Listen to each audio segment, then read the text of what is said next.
Hi, this is Paul, and welcome to Shading and Rendering.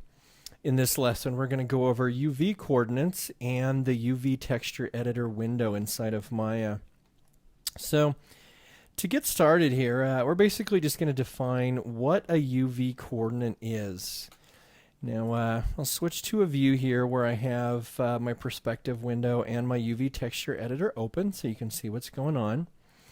And of course, as with any surface, you can select components inside of your 3D view and move them around. So if I was to go to vertex, I can then move these around inside of 3D space.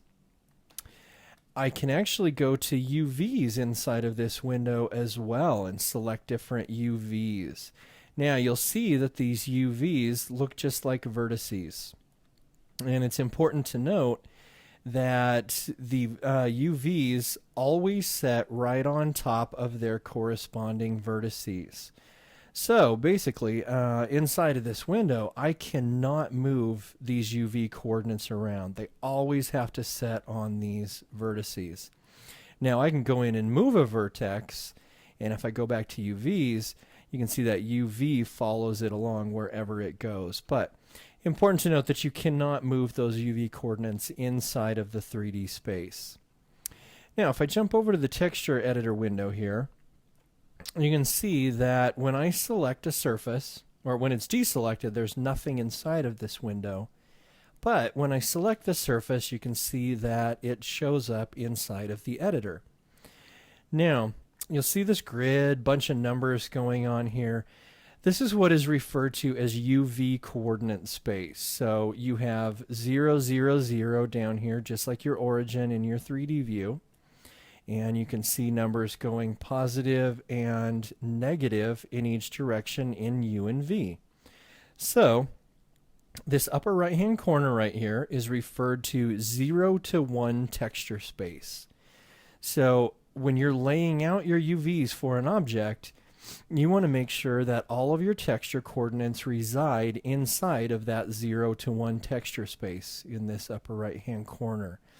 Now, for example, if I select this and you see my UV coordinates here, now if I was to actually move these, say, over to here, I'm basically going to be getting the exact same thing as if I had it here. This 0 to 1 coordinate space is going to repeat over in this direction, and this direction, and this direction, and just off into infinity. So even if I had this setting right here, I would still get the exact same texture that I would get if I was right here. Now, of course, this does all depend on if you have repeat set for your texture map. So for example, if I go to my Place 2D texture node, I have Wrap U and Wrap V turned on. So that is basically saying anything that's out of this 0 to 1 space, go ahead and repeat it here, repeat it here. If I was to turn this off, then I would not get that texture right here. And that would come back to my default color. So I would basically go into color balance.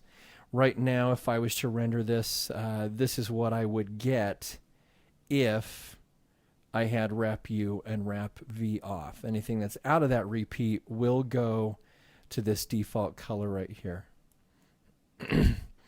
Okay, so moving back in here, let me undo until I get that back to where it was. And let's go ahead and show our textured view here. Okay, so here's our object, here's our UVs. Now you will notice that inside of this window, of course, I can grab UVs and I can move them around. But unlike the 3D view, I cannot move vertices in this window. We're just in texture space here. We're not in 3D space like over here.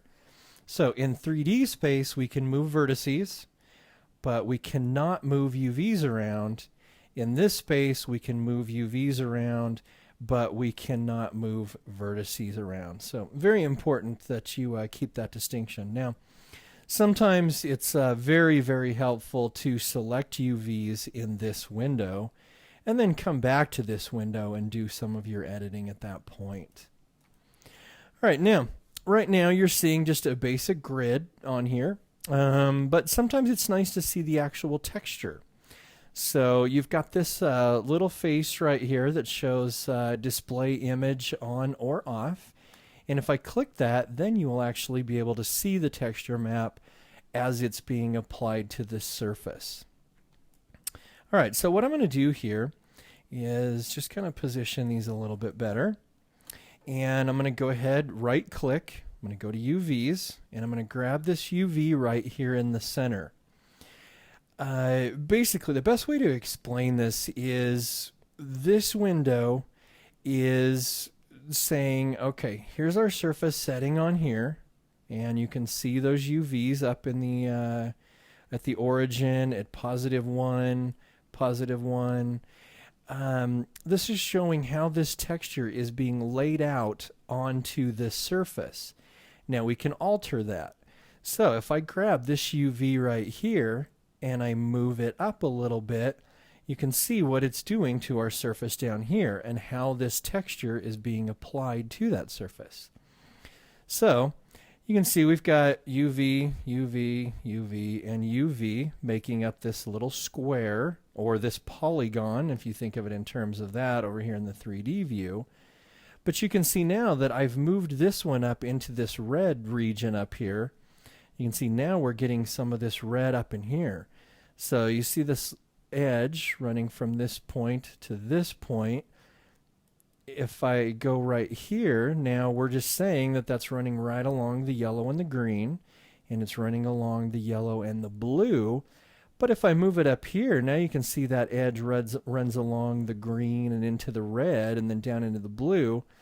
Well, here's that same edge, and you can see it is actually running along the green and then into the red and down into that blue. Now, this doesn't mean that this surface has to take up this entire space. So, for example, if I just wanted this little polygon plane, this little surface, just to have this green texture with the number 2 on it, I could grab all of these UVs. I'll hit R on my keyboard to go to scale, scale that in, and I'll just move all of these coordinates over to the green area. And now this part of this texture is being applied to this entire surface. This can actually work across multiple surfaces as well. So if I was to take this and duplicate it, now maybe take both of these and dupe them down here, I have 4 completely separate objects. They have the same shader on them, the same Lambert shader, and we'll look at that here. So here's our Lambert shader. Here you can see our file texture. Here's our Place 2D node. So they're sharing the same shader, the same texture, but they can have different coordinate space. So for example, I could select this one right here, and I could come over here and grab its UV coordinates, pull them over like so. I could grab this one, pull its coordinates down there. And last but not least, I could grab this one and pull its coordinates down into there. So now we have 4 completely separate objects sharing one shader, one texture map, but they're utilizing different portions of that texture map. And this gets really important, like for example, if you have a game character where your game engine is specifying that you can use one 2K map, 2048 by 2048, to texture that entire character. Now, we're going to be going in and laying out UVs, but, you know, in that example, for a game character, you may have his head, which is going to be the most important part of that character, take up, say, this entire red area. And that's a lot of space for just his head, but that area is going to get the most visibility inside of that game engine, so we want to have the most texture on side of that.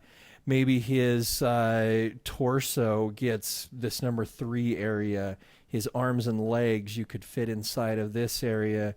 Maybe his backpack and weapons and helmet or whatever occupy this area. So you're going to have multiple objects inside of this 0 to 1 texture space, but it is all utilizing one 2K texture map. And that's something that's very, very common inside of game engines and fairly common inside of feature film as well. All right, so with that, let's go ahead and start to lay out some UVs here.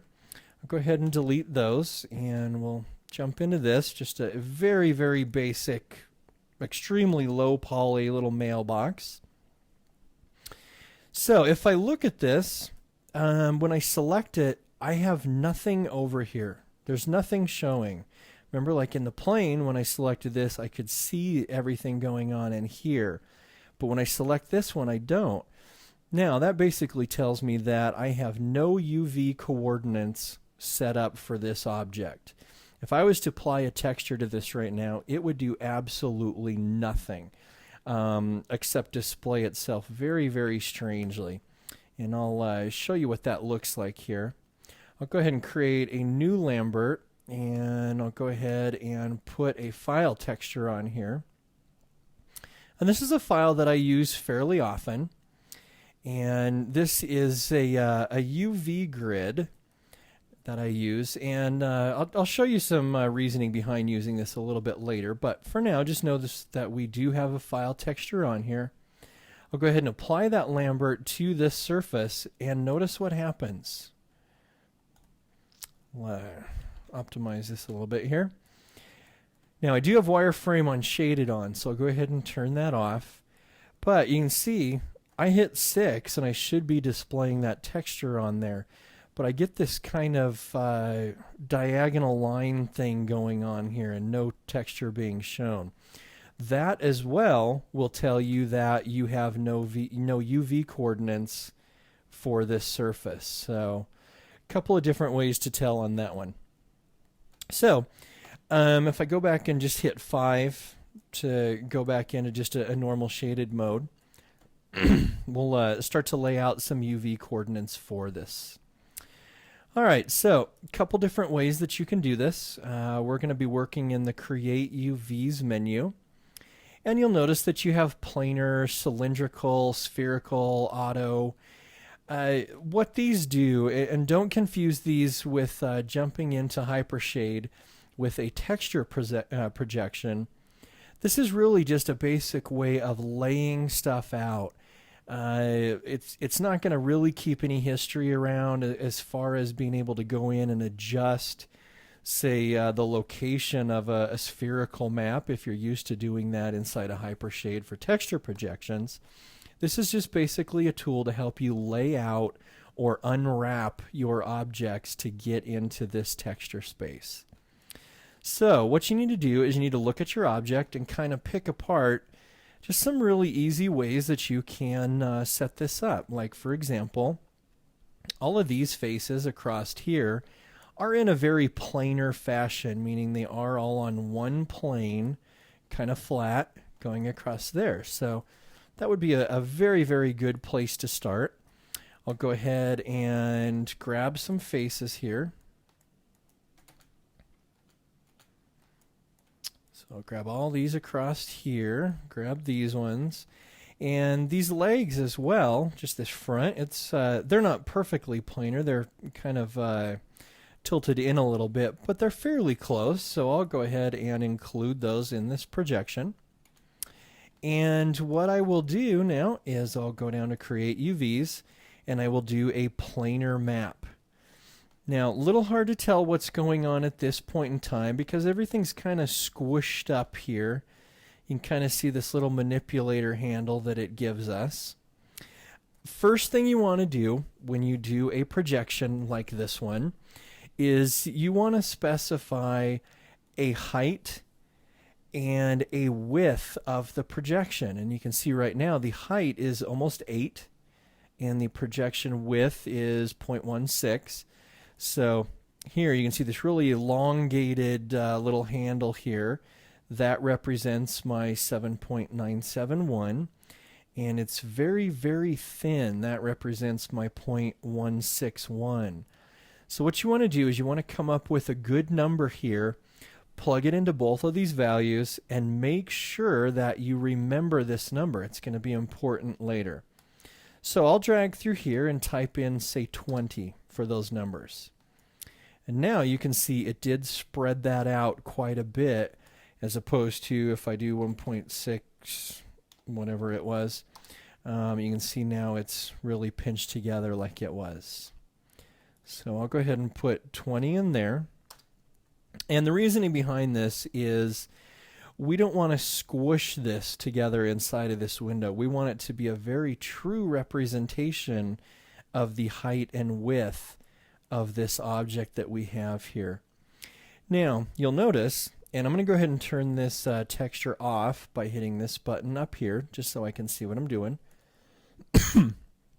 Now, you can see that this is a representation of the texture that we are projecting or pushing through this object. Now, all we're getting here is a nice line. That's pretty much it, because we are pushing the texture through this plane that this thing is setting on. So that is obviously wrong. We want to rotate this thing a little bit.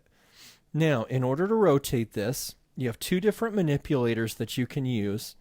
The default one, this is the default one, of which I find just completely annoying and very, very difficult to use.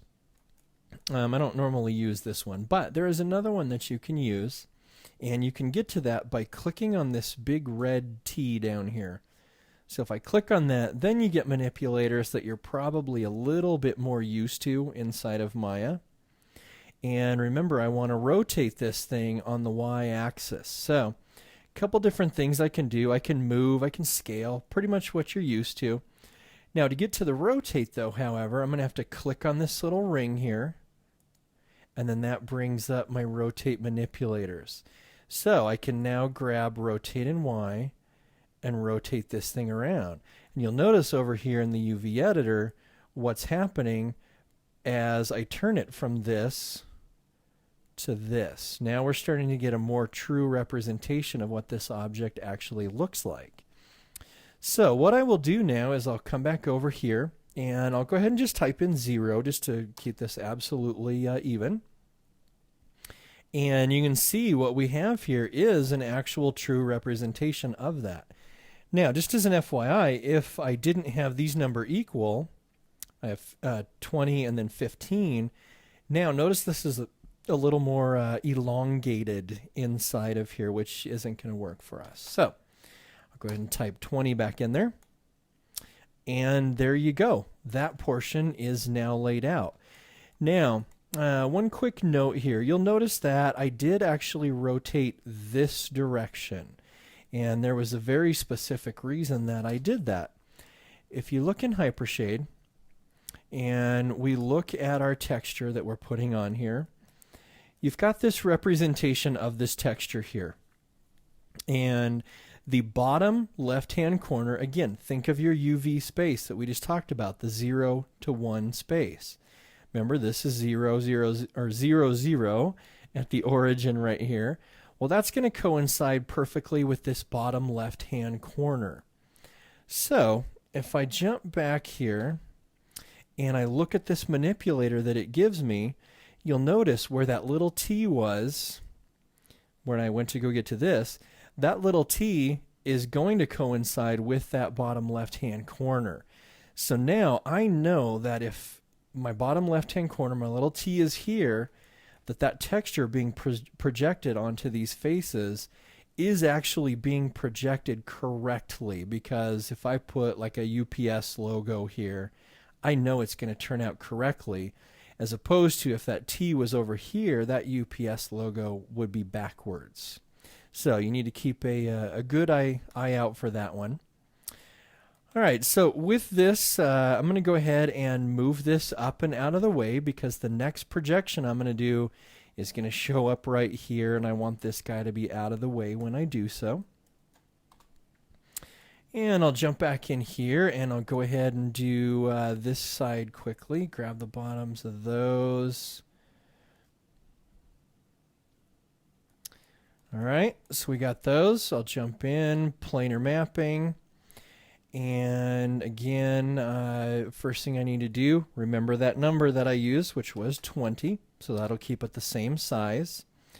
I'm going to go ahead and 0 that number out, which will rotate this around correctly. Now, if I look at this, there's my T down there, and this texture would be projected on there backwards at this point in time. So I actually want this back over here, which is going to be 180 degrees. 20 and 20, so that's all good. I'll go ahead and move that up and out of the way, and those two are now done. Okay, so let's jump back in here, and I'll go ahead. So I've got this whole side done. I've got this whole side done. Now, I'm kind of looking at this object, and I'm looking at all of these faces up here, coming down through here. And those look very much like a cylindrical projection going across there. So I'm going to wait on those, and I'm going to go ahead and just do these ones because these faces are very much planar, as you can see, kind of like what we did on this side minus this. So we'll go ahead and do those. Now, if I look at the opposite side of this, just to save a little bit of time, I know that plane's going to be going through these faces. I might as well include these ones as well, just to save myself a little bit of time, and then I'll separate them later on. Okay, so I'll jump in here, create UVs, planar map, go ahead and type my number in.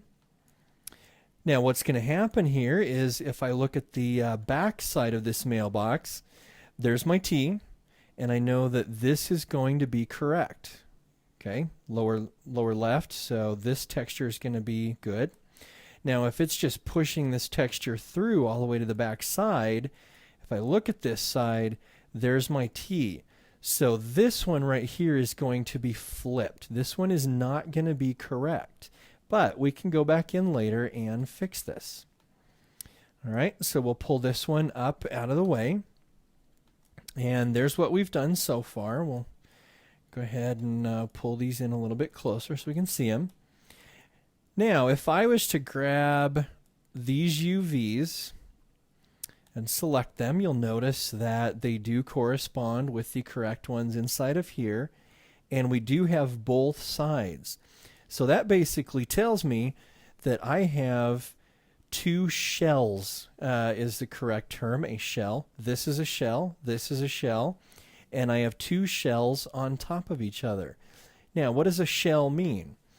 A shell is kind of sort of like we took pieces of geometry and separated them from one another. We've created a border. Now, we can view these borders inside of here by clicking on this button right here. And you can see our individual shells at this point. So we've got this darker, more heavier line coming around the outside border here, and it shows that we have made a shell just out of this region, just out of this region, and then just out of this region, which actually is two because we have two setting on top of each other. Now, to get these off of each other, what we're going to do is I'm going to select just one UV. So make sure you don't marquee drag. Make sure you just click and select one UV. And I'm going to go to Select, Select Shell, and then I can move that shell off of that shell. So let's come in here and look, because when we did that projection, we said that they probably, one of them was going to be backwards.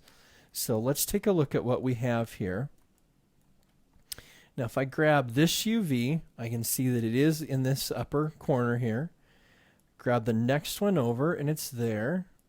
Next one over, it's there. Bottom left is there. So this one is actually correct. This one is good. Now let's go to the other side and see what we have. If I grab the upper left, it's not there. It's over here now. Middle is still the middle. This one is over there, and of course the bottom is going to be reversed as well. So we need to flip these coordinates from what they are right now. So I'm going to grab all of these UVs, and I'm going to go up here, and we have a couple of buttons that I want to go over. First off, we have rotate UVs, so I can rotate in increments going this direction. Of course, you can always just grab your rotate tool and rotate in here as well if you want to. But these ones will do in just nice, very simple increments. If you just need to rotate it 45, that's a very good way to do it, or rotate 90 in that case. Let me back out of there. And you do have rotate the other direction as well. Now you've got flip UVs. Now notice this one is kind of flipping in the V direction, going up and down. So if I click on that, you'll see it just flips that entire shell. I'll flip that back. But what we want to do, again, because we are backwards, notice there's our leg over there. We want to flip over here in the U direction. So we'll go ahead and flip. Now if I grab this one, notice this UV is selected. That leg is selected. And now everything is correct going throughout there. All right, so we've got the bottom of this thing still to do, but I'm not going to do that for now. I'm sure you'll be able to figure that one out. Let's go ahead and do the top of this thing and this arc that we have going across here. Now here's a very, very helpful thing that I have found to be able to notice what I have done and what I don't have done. Which, by the way, let me back up one step and do specify that when I am in here and I have my texture borders showing like so, you will notice that it does show them inside of this window as well. So it shows where all of those shells are cut. So that's very, very helpful inside of there. All right, now let's go in and turn those off. I don't necessarily need those on. And I'm going to grab some faces. I'm going to grab all of these faces. In other words, I'm selecting all of the faces of which I've already laid out. And I'm going to go in here and I'm going to hold Shift and I'm going to marquee drag over this entire object, which is going to toggle the selection, meaning I'm going to deselect all of the faces that are selected and I'm going to select all the faces that are deselected. So I'll let go and notice it did just that, including all the ones on the bottom, which again I'm not going to lay out for now. So I'm going to go ahead and hold down the Control key and drag across here, and it will deselect all those ones on the bottom. So now all I have selected are the ones that I have left up here, which again are going to work very, very nicely with a cylindrical projection. All right, so with those faces selected, I'm going to go ahead and create UVs, cylindrical mapping, and you can see this is just a mess inside of here. So we need to come back and kind of take a look at what we have going on here. You can see this kind of arc pattern which it makes coming across there, and that is the way that the cylindrical projection is projecting. So we obviously need to alter this a little bit. Now you'll notice my little T right here, which is hard to see because of Maya's new way of selecting faces here. But I've got that little T sitting right in this area, so I'm going to go ahead and click on that.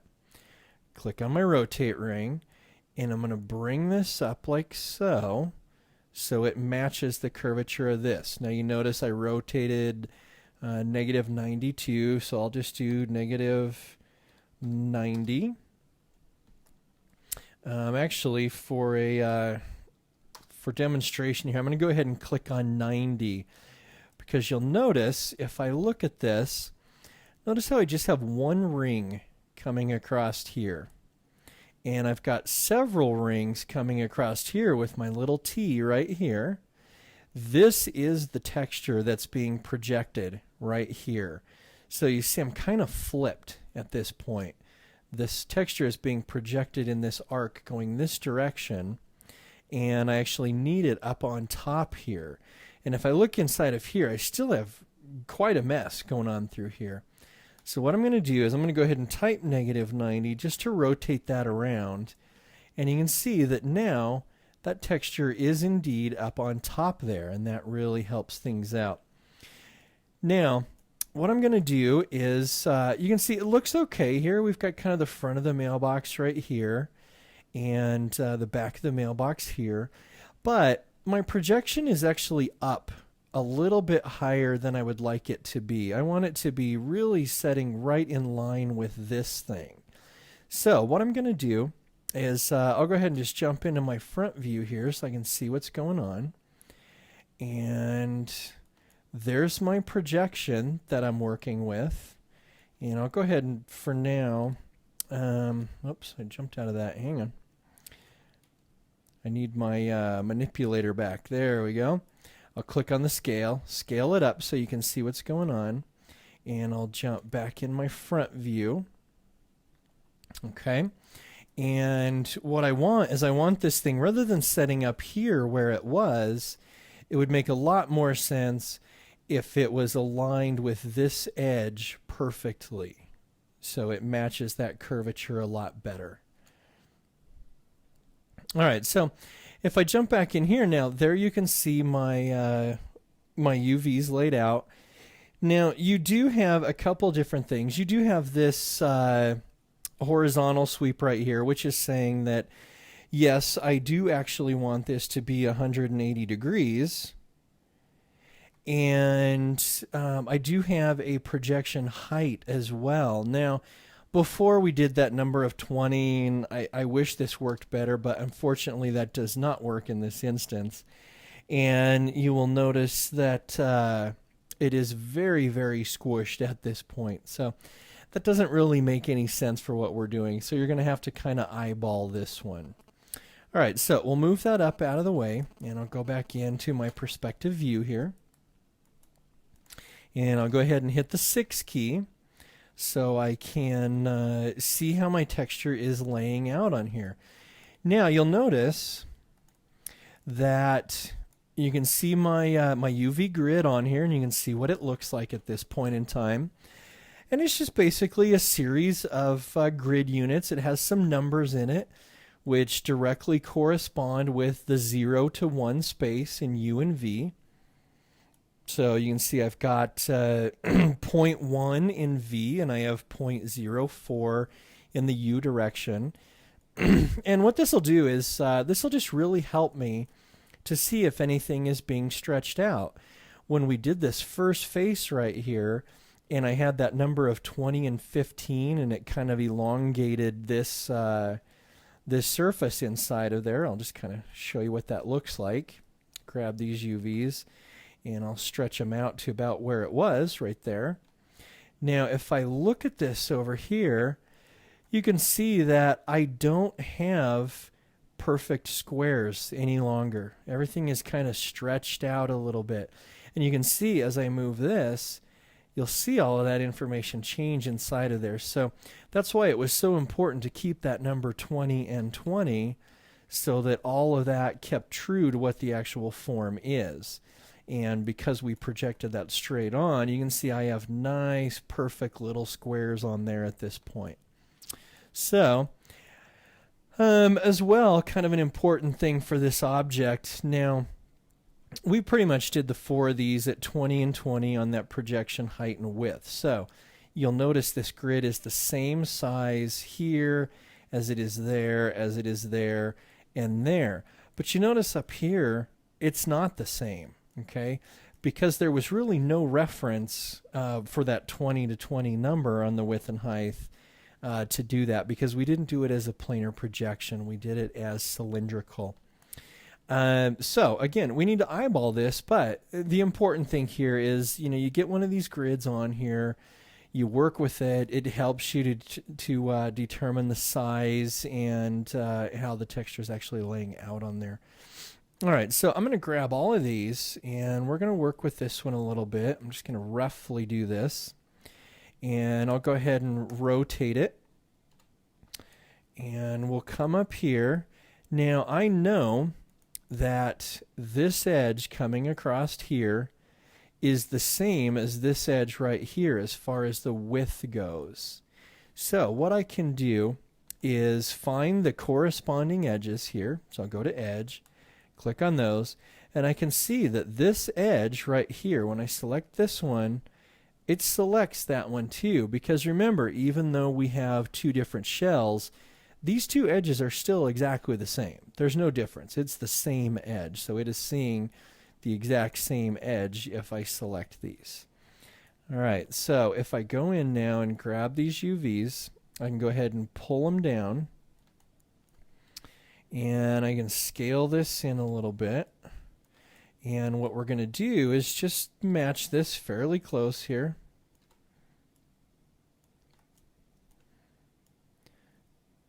And I will just get it as close as I can. That's close enough. It doesn't have to be that perfect.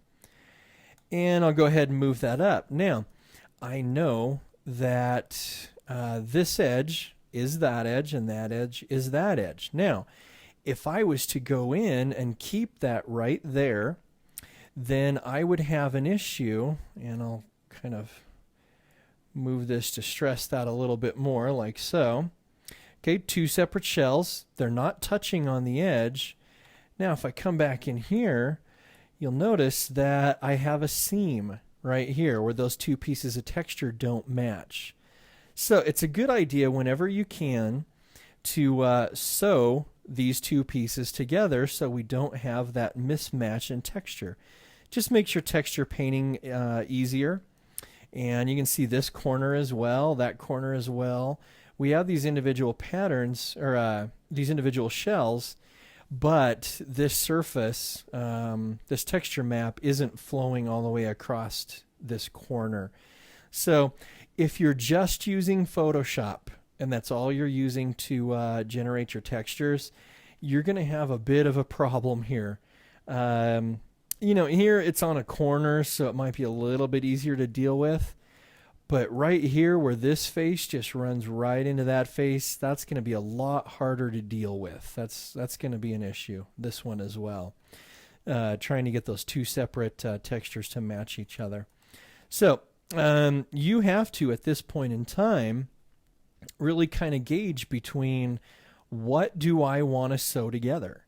What two of these shells or multiple shells do I want to sew back together so I don't have those seams existing? Now, that decision is going to be based on several different things. One of which, how much resolution do you need out of the texture? Another one, and of course, always going back to your storyboards, what is going to be seen? For example, if I look at my storyboard and this is the angle that I'm seeing this mailbox at, this edge and this edge right here are obviously going to be very, very important that this texture matches right here. This edge as well is going to be very important. This edge back here, I could care less if these match or not because I'm never going to see it in my render. Now, you know, there may be a scenario where this thing's rotating around and you see all edges. Well, that's just something you're going to have to deal with. But for now, it's good to just note why it's important to look at your storyboards and really pay attention to what needs to be done. So, you know, if you did need to see everything, you could always use a 3D paint package like Body Paint 3D and go in and get rid of these seams. That's another lesson that we'll go over later on. But for now, let's just assume that this is the angle that we're looking at it. So this edge is going to be very, very important. This edge is going to be very, very important. This one, not as much, not as much. This is going to be important, but this is going to have a problem associated with it that I'll show you in a minute. So for now, let's just say that these two edges are going to be the most important ones. So let's jump back in here and look at what we have. Well, here's our first one, which is this one up here that we want to get sewn up. So what we'll do is we'll go in and we'll grab this edge and this edge. Notice they correlate with those ones. And we've got a couple different buttons up here that I want to go over next. This one, the first one I'm going to do is move and sew. So what this is going to do is it's going to say, all right, take these edges. Now they do have to be border edges, by the way, meaning borders of the shell. And it's going to take those border edges and it's going to move one shell to the other shell, and it's going to sew those edges together.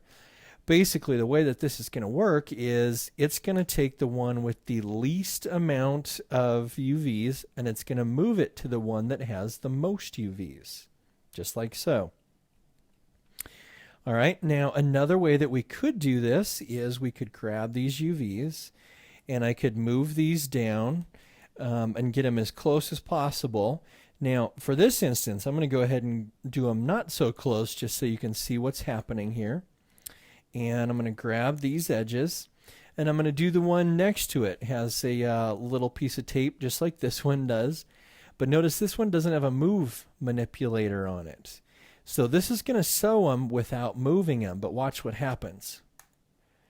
Okay, so it averages out the distance between the two and it's going to blend them right about here, like so. So it just kind of blends those together. Sometimes that's very, very useful. Not in this instance, however. We want these to be perfect. We don't want things stretching out, because look at how much it stretches this out when I do that. All right, so I'm going to do the move and sew on this one to move that one to that one. Now, the other one that I want to show you up here is this one right here. It's separate UVs along selected edges. So I could go in and grab this edge and this edge, and I could click on this, which shows a little pair of scissors on it.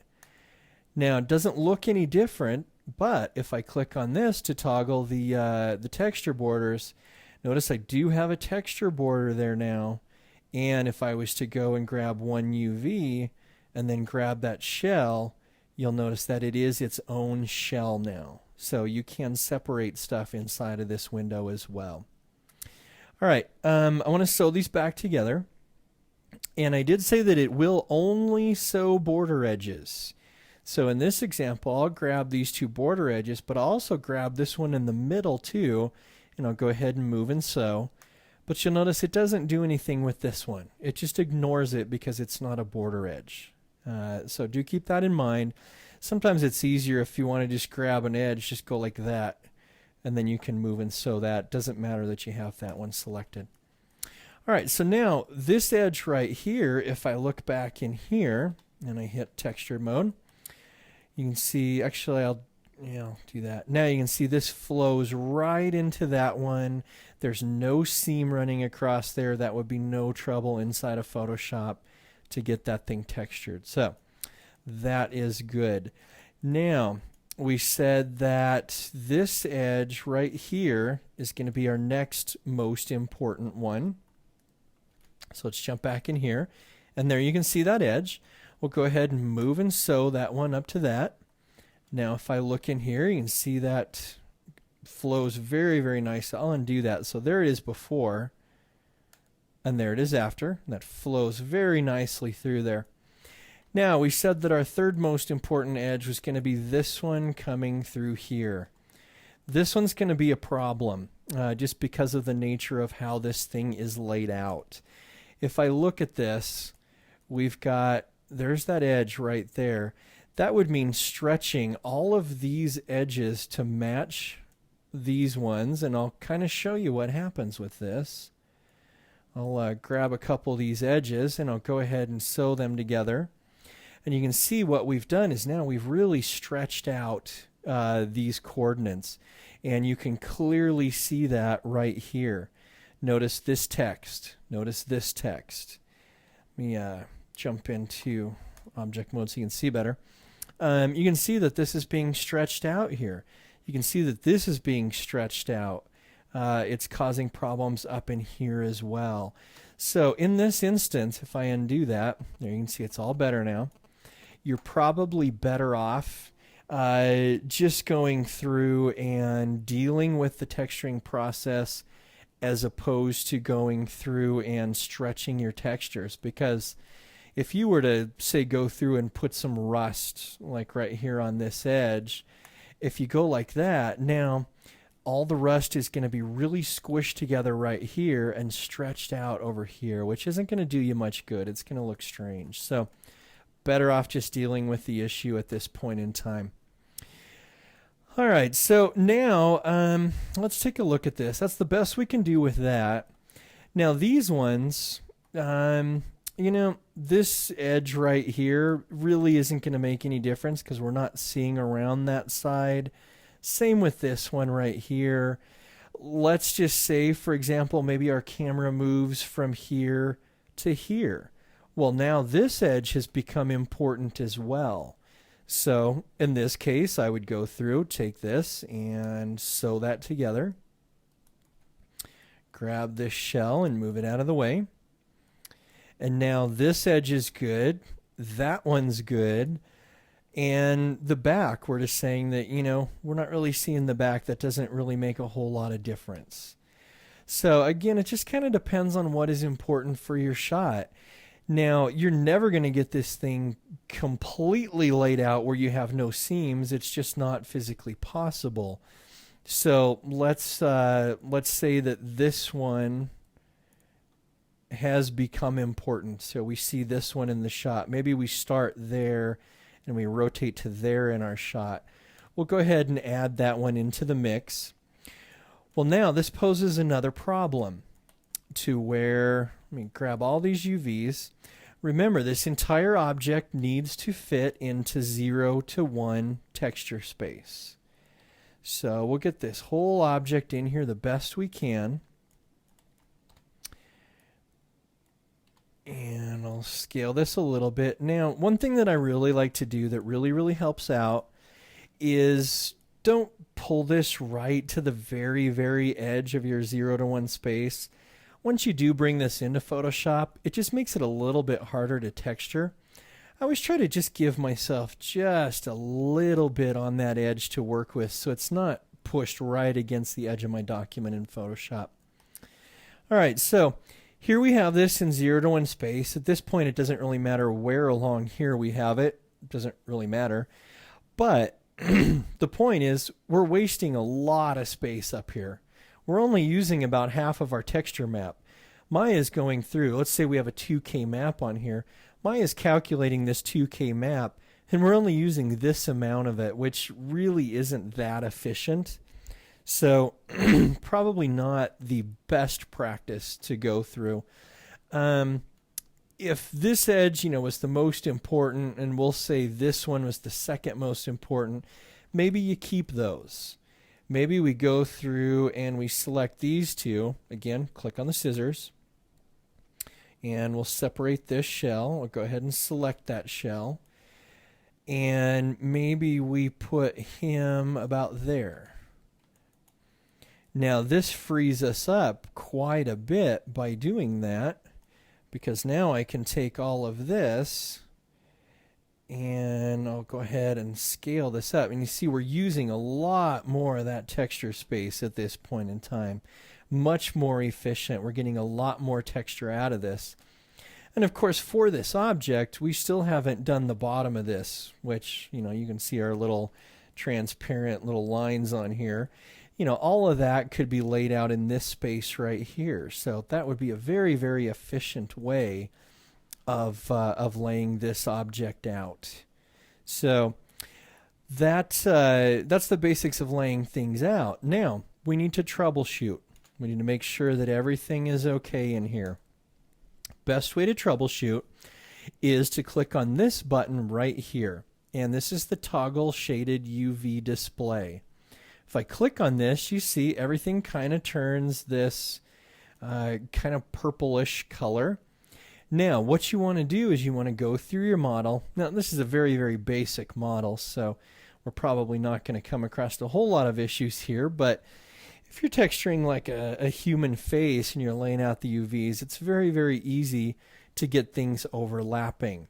If I grab this UV and go like this, you notice that we're going to get a little shift in color right here.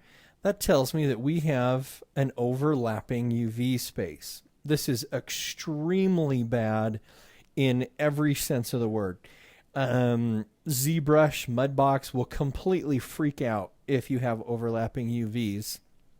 And as well, whatever texture map that I have excuse me, setting right here is then going to show up on this face as well. So we've got some problems with that. In fact, let's see what this looks like here. Let's grab all these UVs and frame them in.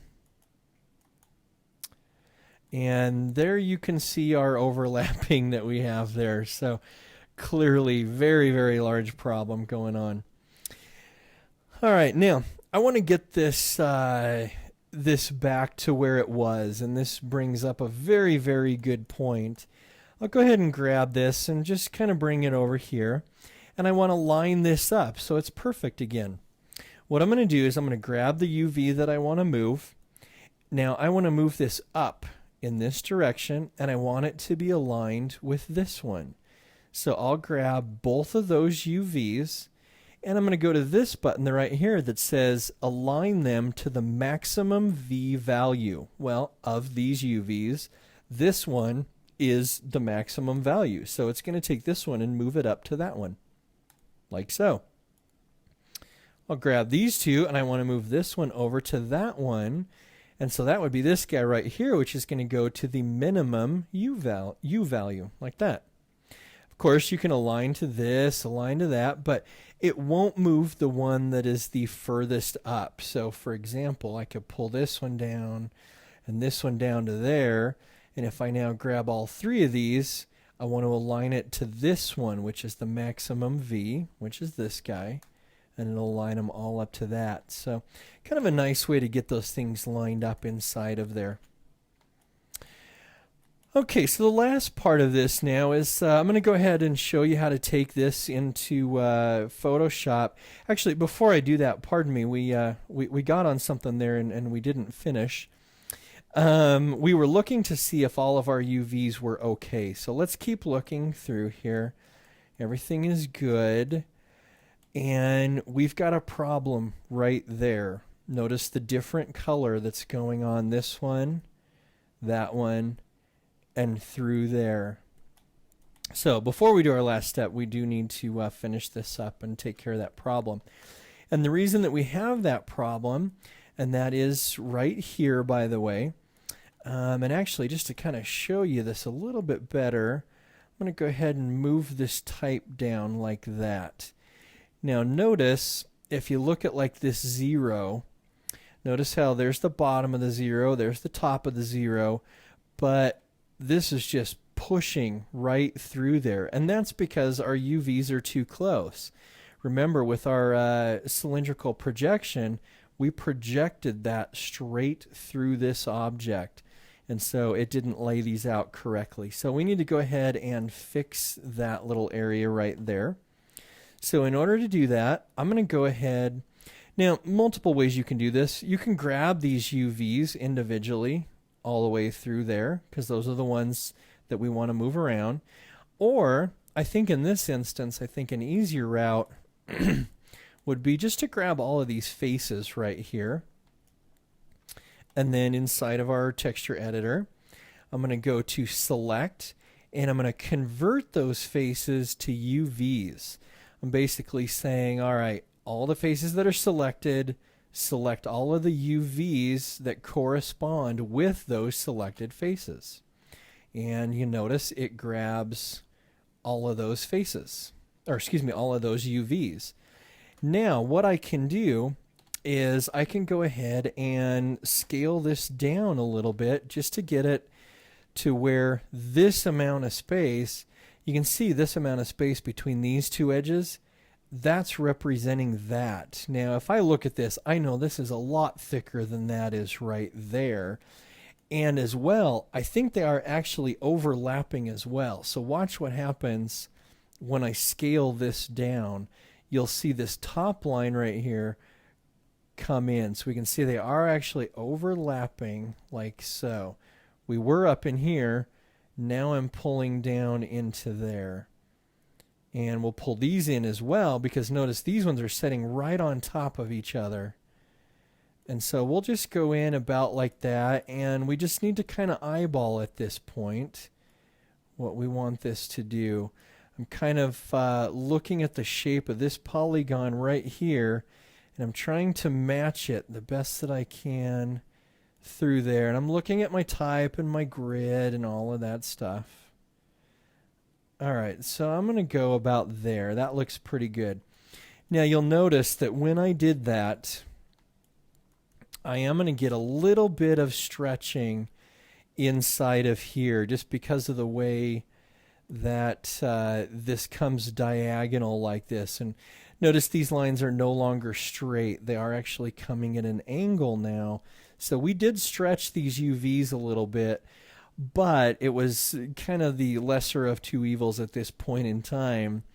I mean, I suppose I could have separated these objects or these faces into their own shells. That would have taken care of it, but that would have given me a lot of seams to deal with here. And I think that I would rather have the stretching at this point rather than those seams. All right, so now that we have everything set the way that we want it to be, now we can actually go in and start to generate some texture on this. So before we finish up here, I'll show you the process of getting a template out of here that you can use inside of Photoshop to do your painting. All right, so first thing you need to do is have your object selected. And inside of the UV texture editor window, we're going to go to polygons. We're going to go to UV snapshot. Now at this point, you want to make sure that you have your project set, because this is going to go into the images folder in your current project. So I do have my mailbox project selected. It's going to go in the images folder, and I'm going to call this mailbox underscore out UV, so you can see where that's going. You want to specify the size. I'm going to go ahead and do a 2K texture map for this. You're going to do 1K or 4K or whatever you're doing. And I'm going to go ahead for the image format. I'm going to go ahead. The default is my IFF, but Photoshop has some issues with IFF files, so I'm going to go ahead and do a TIFF file. And I will click on OK. This says file exists, overwrite. Yeah, I'll overwrite it because I already have one done in there, and that's fine. So I'll just overwrite that. Okay, now I want to jump into Photoshop. And inside of Photoshop here, I'm going to go ahead and I'm going to open up. Let me navigate to where this is. And that's going to be in UVs and mailbox, images, and there's my mailbox out UV. I'm going to go ahead and open this file. And you can see what it gives us is a couple of different things. One, it gives us just one single layer, black with white, and we can see that grid on there. That doesn't really do a ton because we want to start putting some texture on this, and you want to be able to see this grid and where all of this stuff is laying out. So if you look in your channels palette, you'll notice you have an alpha channel. And that alpha channel is that same exact thing. So being an alpha channel, we can use this as a selection. So what I will do is I will control click on this alpha channel to bring it up as a selection. And I will go into my layers, excuse me, and I will make a new layer of which I'm going to fill. That keyboard shortcut was Shift Backspace, by the way. Or you can go into Edit Fill, same thing. And I'm going to fill that selection with white. Okay, so we don't necessarily need the stuff on the background anymore, so I'm going to deselect.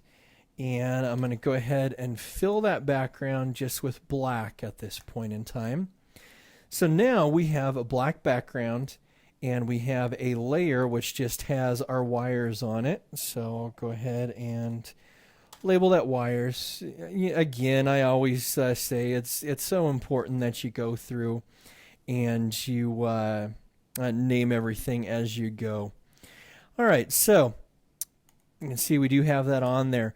Well, now at this point in time, you can go in and Actually, I like that color, so I'll go ahead and maybe just make a new layer, and we'll pull that and we'll call this base color.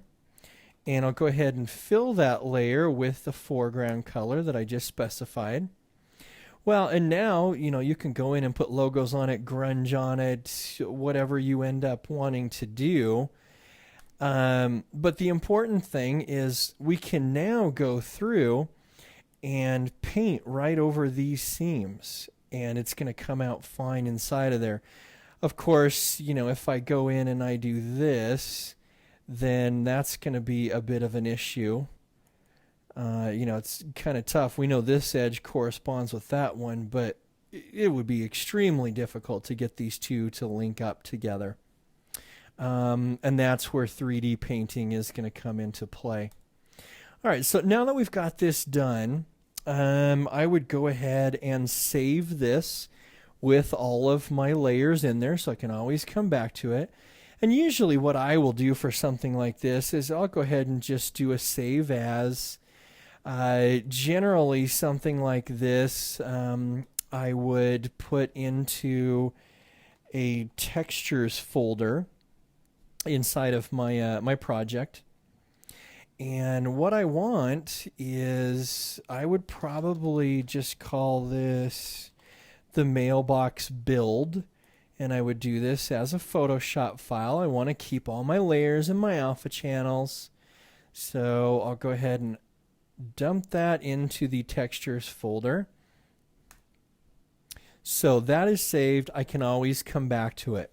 Now I want to save this as my actual texture map. So I'll go ahead and turn my wires off because I don't want to see all of those. And I'll go ahead and save this. Of course, I want this one to be in the source images folder. I want to save this as a TIFF file.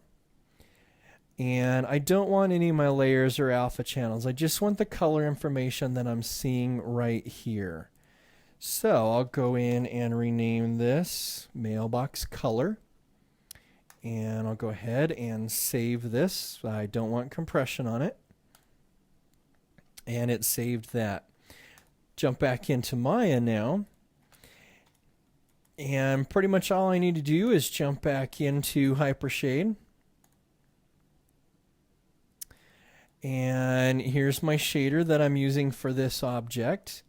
Now I can just replace this file texture. And let's see here. We'll jump in. And there's my mailbox color that I just made. And there you go. That shows up. So essentially, if I had a scene with a whole bunch of objects, they all end up having different shaders with that grid on it. I go in and replace all of my texture maps, and I know what I've textured, and I know what I still need to do at this point in time. Now, last but not least, if I go ahead and look at this, you can see that this works perfectly over that seam. Again, we've got a problem going through here that clearly didn't match up the stuff that I did there. That one worked out nice. So, you can see where the limitations are. But of course, that's what 3D Paint packages are for. And we will cover 3D Paint packages in another lesson. Now, the next lesson we're going to go over, we're going to do a little bit more advanced UV layout on a human head. All right, that's it.